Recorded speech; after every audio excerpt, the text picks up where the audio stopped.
असं की त्याच्यामध्ये स्पष्टीकरण सकाळीच पक्षाच्या वतीने देण्यात आलेलं आहे। 2024 सालीच त्यांनी प्रवक्तेपदाचा राजीनामा दिला नंबर 1। पण त्यापेक्षा महत्त्वाचं काय आहे की कोणत्याही न्यायमूर्तीच्या नेमणुका ज्या उच्च न्यायालयात होतात, सर्वोच्च न्यायालयामध्ये होतात, त्यासाठी कोलेजियम असतो आणि ते कोलेजियमचे मुख्य असतात ते मुख्य न्यायमूर्ती असतात। मग तुम्ही आता कोलेजियमच्या कामाबद्दल आक्षेप घेणार का? मुख्य न्यायमूर्तीच्या निर्णयावर तुम्ही आक्षेप घेताय का? असे बेहरुल इस्लाम म्हणून काँग्रेसचे खासदार होते, राज्यसभेत निवडून गेले, नंतर त्यांना राज्यसभेत गेल्यानंतर त्यांना जज करण्यात आलं। म्हणजे हे काही प्रेसिडेंट जो आहे तर त्यावेळी ते हा स्पष्टीकरण काँग्रेस पक्षाने दिलं होतं की राजीनामा दिला आहे, पक्षात नाही ते आता। मला वाटतं जे कोणी टीकाकार असतील, मला वाटतं रोहित पवारांना काही नवीन नवीन संशोधन करण्याची एक सवय लागलेली आहे, तर त्यांनी मला वाटतं काही इतिहासही तपासला पाहिजे। आणि तुम्ही मुख्य न्यायमूर्तींच्या अध्यक्षतेखाली असणाऱ्या कोलेजियमवर तुम्ही आक्षेप घेता, हे मला वाटतं अतिशय गंभीर आहे। राहुल गांधींनी ज्या पद्धतीने प्रश्न उपस्थित केले होते सरकारवरती, त्याचा आधार घेऊन स्वतः न्यायमूर्तींनी त्यांना सुनावलं की तुमच्या भारतीयत्वावर देखील आता असे प्रश्न विचारताय, भारतीयत्वावर प्रश्नचिन्ह निर्माण केले त्यांचे। असे त्यांचा भंपकपणा नेहमीच आता समोर आलेला आहे। आता थेट सर्वोच्च न्यायालयाने त्यांना फटकारलं नाही, आता उद्या ते न्यायव्यवस्थेत टीका करायला सुरुवात करते। देशाबाहेर जाऊन, परदेशात जाऊन, विदेशात जाऊन देशावर टीका करायची, देशाच्या प्रधानमंत्र्यांना बदनाम करायचं, देशाला बदनाम करायचं।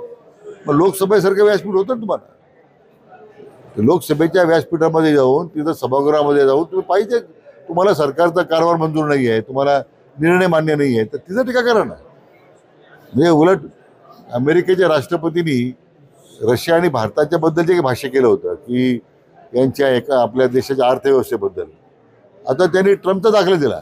बरं, मी पाहत होतो माध्यमातून की डोनाल्ड ट्रम्प म्हणतात ते बरोबर आहे की भारतीय अर्थव्यवस्था का हे म्हणतं ही काही इडियट काहीतरी म्हटलं शब्द वापरला त्याने म्हणतात। मग आता डोनाल्ड ट्रम्पचे दाखल्यानं आता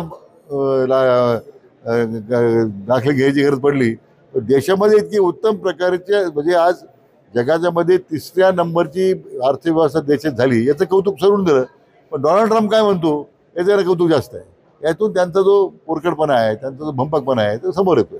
एकीकडे राज ठाकरे बरोबर युती होईल असं उद्धव ठाकरे म्हणत असतात आणि दुसरीकडे मात्र ते आता राहुल गांधींकडे गेले, तिथं इंडिया आघाडीच्या बैठकीला हजर राहून ते स्नेहभोजन घेणार आहेत। राज ठाकरेंना पसंत पडेल असे तर दोघांनी आता निर्णय, आता राज ठाकरेंना काय पसंत आहे नाही मला माहीत नाही, परंतु आज एनडीएची बैठकीचं मला वाटतं दायित्व हे आता उद्धव ठाकरेंना करावं लागतं इंडिया आघाडीचं।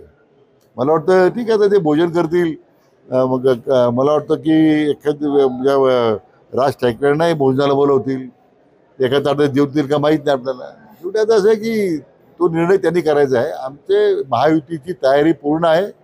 सगळ्या निवडणुकीला सामोरे जाताना 100% महायुती निवडणुका जिंकण्याच्या आम्ही तयारीत आहोत।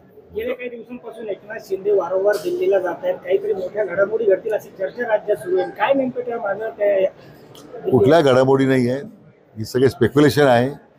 मला व्यक्तिगत मला माहिती आहे तिथं काय दिल्लीत होतं मुंबईत, पण मला जे दिसतंय माननीय शिंदे साहेब हे ज्येष्ठ नेते आहेत, राज्याचे मुख्यमंत्री राहिलेले आहेत, त्यांचा कुठे अनादर करण्याचा प्रश्न येत नाही प्रशासनामध्ये काम करताना।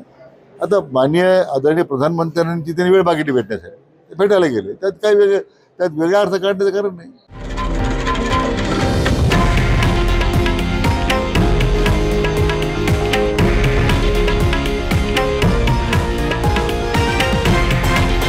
हे आहे देशातील नंबर 1 न्यूज नेटवर्क आणि आपण पाहत आहात TV9 मराठी, एकमेव।